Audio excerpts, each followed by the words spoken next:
Mwaka 2011 wa Marekani walimuua Osama bin Laden na walimuua ndani ya nchi ya Pakistan. Kuanzia pale Pakistan ikawa inanyoshewa vidole kwamba inafadhili magaidi. Lakini nchi jirani ya ndugu zao Wahindi wamekuwa wakiwanyoshea kidole na pia kuambia kwamba ni watu ambao wanafadhili magaidi. Kwa hiyo taswira ya Pakistan duniani katika vyombo vya habari imekuwa ni kwamba Pakistan ni nchi ambayo inafadhili magaidi. Nimesema Wahindi ni ndugu zao. Kwa wachache wasiofahamu hii historia, India, Pakistan na Bangladesh wale wote ni Wahindi, ni wamoja. Kabla ya mwaka 1947 hapakuwa na nchi inayoitwa Pakistan wala hapakuwa na nchi inayoitwa Bangladesh. Kulikuwa kuna nchi moja tu inayoitwa India na hawa watu wote walikuwa ni Wahindi. Kwa hiyo leo wanaitwa Pakistan na wanaitwa Bangladesh kwa sababu ya kisiasa tu, lakini wote ni Wahindi. Sasa basi, je, Pakistan ni kweli inafadhili magaidi? Lakini pia India nayo inanyoshewa kidole na Pakistan kwamba inafadhili magaidi ndani ya Pakistan. Lakini Pakistan inakuwa maarufu kwa swala zima la kufadhili magaidi kwa sababu pia gaidi maarufu duniani Osama bin Laden alikutwa ndani ya Pakistan. Siku hii leo nakuja kukuchambulia juu ya hili swala kwamba je, ni kweli Pakistan ni wafadhili wa magaidi? Jina langu ni Rachel Robin na hii ni Rachel Robin Online TV. Usisahau kusubscribe hapo chini ili uwe wa kwanza kupata video zangu kama hizi. Na katika mitandao yangu ya kijamii Instagram na TikTok usisahau kwenda katika bio yangu hapo juu ili uweze kwenda moja kwa moja katika YouTube channel yangu. Katika siasa si kila ambaye anaitwa gaidi ni gaidi kwa wengine pia. Katika siasa unaweza kaitwa gaidi au kikundi kinaweza kaitwa kikundi cha kigaidi kwa sababu kinaenda kinyume na maslahi ya nchi yake au ya nchi nyingine.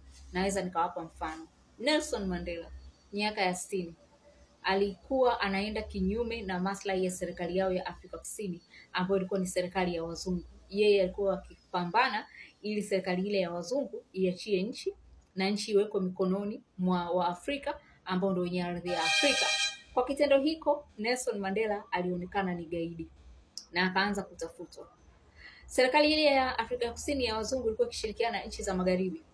Kwa hiyo nchi za magharibi nazo zikasema Nelson Mandela ni gaidi na akamwandika katika vyombo vyao vya habari ambavyo ni vikubwa duniani. Kwa hiyo akaanza kutafutwa na hatimaye alikuja kukamatwa na kufungwa miaka mingi sana jela. Je, Nelson Mandela alikuwa ni gaidi? Kwa wazungu pengine alikuwa ni gaidi, lakini kwetu sisi wa Afrika alikuwa ni mpambania uhuru wetu. Pale Uturuki kuna kabila linaloitwa Wakurdish ambao wamegawanyika katika nchi 4 na Uturuki wapo. Mule ndani wale Wakurdish wanaona kama hawatendewi haki ndani ya Uturuki. Wakaunda makundi kama PKK na PYG kwa ajili ya kutetea haki zao. Yale makundi ili yaweze kujioperate vizuri kabidi yakae nje ya Uturuki, kwa hiyo yako Syria. Kwa hiyo Uturuki huo wanapigana na yale makundi na Waturuki wanaita yale ni makundi ya kigaidi.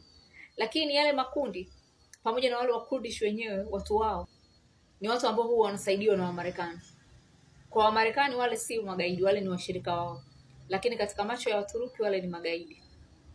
Hivyo hivyo na Palestina pamoja na Lebanon, Hezbollah na Hamas ni vikundi ambavyo vina vyama vya siasa. Vimefuata katiba ya nchi zao na vimeweza kuchaguliwa kikatiba ili viongoze wananchi wao. Hamas wamechaguliwa kikatiba waongoze wananchi wa Gaza. Wananchi wenyewe wa Gaza ndio wampige kura, na Hezbollah hivyo hivyo wanapigiwa kura na wanashika viti bungeni kule Lebanon. Lakini katika macho ya wazungu wa nchi za magharibi pamoja na Israeli, Hezbollah na Hamas ni magaidi. Katika macho ya wananchi wa Lebanon na wananchi wa Palestina, Hezbollah na Hamas ni wapigania uhuru wao. Kwa hiyo haya ndio mambo ambavyo huwa yanaenda kisiasa katika swala zima la nani ni gaidi au kikundi gani cha kigaidi. Turudi kwa Osama bin Laden. Sasa kwa nini alikuwa ndani ya Pakistan na wakati yule alishasema ni gaidi maarufu duniani? Kwanza kabisa tukiangalia Pakistan kijiografia tunaiona imepakana na Afghanistan. Afghanistan ni nchi ambayo haijawahi kuonja amani kuanzia miaka ya 70 mpaka leo. Warusi walikaa ndani ya Afghanistan kwa miaka 10 wakiendesha vita mule ndani ya Afghanistan na kuitawala Afghanistan. Wamarekani wamekaa ndani ya Afghanistan kwa miaka 20 kukiwa kuna vita huko inaendelea wakipigana na Taliban.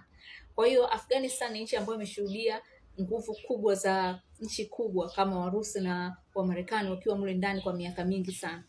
Kutokana na vurugu hizo ndani ya Afghanistan kuna vikundi vingi sana vya mapambano ambavyo huwa vinaitwa vikundi vya kigaidi na nchi nyingine. Mfano wa China wana vikundi ndani ya Afghanistan ambazo huwa vinagombana haki zao ndani ya China. Kwa hiyo vinaenda ndani ya Afghanistan kwa ajili ya kuweka kama kambi ya kujikoki. Lakini vile vikundi mbele ya macho ya Marekani havionekani ni vikundi vya kigaidi, vinaonekana ni vikundi vya wapigania haki zao za kibinadamu ndani ya China, lakini China kwake vile ni vikundi vya kigaidi. Hivi ndivyo ilivyo. Kutokana na kwamba Pakistani imepakana na Afghanistan, nchi ambayo haina amani, ndani yake kuna vikundi vingi. Kwa hiyo watu wengi sana, vikundi vingi sana huwa vinavuka ndani ya Afghanistan na kuingia ndani ya Pakistan. Na hii ni kutokana na kwamba Pakistani si nzuri sana kiuchumi. Kwa hiyo haina nguvu sana ya kulinda mipaka yake kama ilivyo nchi jirani ya Iran. Kwa hiyo hii inafanya watu wengi sana au vikundi vingi sana vile vinaingia ndani ya Pakistan. Japo vingine anashirikiana navyo kwa sababu pengine anaendana navyo kimaslahi. Na naweza nikawapa sasa mfano wa Osama bin Laden. Osama bin Laden alipoacha kwenda na maslahi ya Marekani ndipo akawa gaidi. Lakini pengine alikuwa anaendana na maslahi ya Pakistan, lakini Wapakistani hawajawahi kukubali kwamba wanaweza kushirikiana na Osama bin Laden. Lakini pia Wapakistani walisema walikuwa hawafahamu kama Osama bin Laden alikuwa katika nchi yao. Mwaka 1979 Osama bin Laden akiwa kijana mdogo wa miaka 20 na aliungana na vijana wengine wa Kiarabu wakaenda kuisaidia Afghanistan ilipovamiwa na Warusi. Wamarekani walikuwa ndio wafadhili wakuu wa hao vijana wa Kiarabu ambako ndani yake kulikuwa kuna wakina Osama bin Laden. Wakawa wanawafadhili silaha, pesa na mafunzo ya kijeshi na kijasusi ili waweze kupambana na Warusi ndani ya Afghanistan. Baada ya ile vita kuisha, wale vijana wa Kiarabu walibaki na silaha za Kimarekani, pesa za Marekani, mafunzo ya kijeshi ya Marekani na ya kijasusi ya Marekani ambao ndio hao wakina Osama. Wanafanya nayo nini? Ikabidi waunde kundi la Al-Qaeda. Baada ya ile vita kuisha, kwa hiyo maslahi ya Marekani na wale vijana wa Kiarabu yakawa yameishia pale. Kwa hiyo baada ya hapo wale vijana wa Kiarabu sasa wakaanza kuonekana ni magaidi kwa sababu wakawa wanaenda tofauti na maslahi ya Marekani. Ila mwanzoni wale vijana wa Kiarabu kina Osama walikuwa wanaonekana wapigania uhuru, wakipigania uhuru wa Arabu wenzao wa Afghanistan mikononi mwa Warusi. Kwa hiyo mwanzoni walikuwa wanaonekana wapigania uhuru na Wamarekani walikuwa wanawapa nguvu. Baada ya sera zao kubadilika, wale wakaanza kuonekana magaidi. Hivi ndivyo ilivyo. Kwa hiyo huyo ndio Osama. Kwa hiyo ni wewe sasa juu yako utamwangalia Osama kwa namna gani? Kama gaidi au kama mtu aliyekuwa anapigania haki zao za Waarabu wenzake? Ni kazi kwako. Kwa hiyo hivi ndivyo ambavyo haya mambo yalivyo. Ni kama sisi tulichagua kumwangalia Mandela kama mpigania uhuru, hatukuchagua kumwangalia Mandela kama gaidi kama ambavyo tuliambiwa na vyombo vya habari vikubwa duniani na kama tulivyokuwa tukiambiwa na wazungu kama Mandela ni gaidi. Sisi tulimwangalia kama mpigania uhuru. Sasa kati ya Pakistani na India, wote wananyoshiana kidole, kila mtu anamwambia mwenzie anafadhili magaidi katika nchi ya mwenzie. Ikoje hii hali? Iko hivi, kama hivyo nilivyoonyesheni mfano. Wale ambao India anawaona ni magaidi, Pakistan anawaona kama vile wapigania haki. Na wale ambao Pakistani anawaona ni magaidi, India anawaona kama wapigania haki. India yuko tayari kuwasupport kwa sababu akiwasupport wale, maana yake ni kwamba wanaweza kaishika serikali ya Pakistani alafu wakakaa wao, kwa hiyo watakuwa ni marafiki na India. Pakistan nao hivyo. Lakini hizi nchi kwa kuwa ni maadui, kilio cha Pakistan ni furaha kwa India na kilio cha India ni furaha kwa Pakistan. Umeona? Kwa hiyo Muhindi analalamika kwamba Pakistani anawafadhili vikundi vinavyotaka kujitenga ndani ya India. Kwa mfano kikundi kule cha Punjabi, kuna vikundi kwa Punjabi vinataka Punjabi ijitenge, lakini kuna vikundi kule Kashmir wanataka Kashmiri ijitenge. Kwa India analalamika Pakistani anawafadhili. Pakistan naye analalamika India anawafadhili vikundi ndani ya Pakistan kama kikundi cha Baluchistan, sijui Revolutionary Army au Baluchistan Liberation Army au Liberation Front, lakini kuna kundi cha Taliban ndani ya Pakistan kinaitwa Taliban Pakistan. Wanasema kwamba India wanavipa nguvu. Kwa hiyo hizi ndio shutuma wanavyoshutumiana wote wawili. Kwa hiyo sasa kila utakayemsikiliza atakwambia mwenzie anafadhili magaidi. Lakini tafsiri ya ugaidi kama nilivyowaambieni inatokana na jinsi ambavyo sera za hizo nchi zitakavyomuona mtu. Sera ya nchi yako kimuona huyu ni gaidi.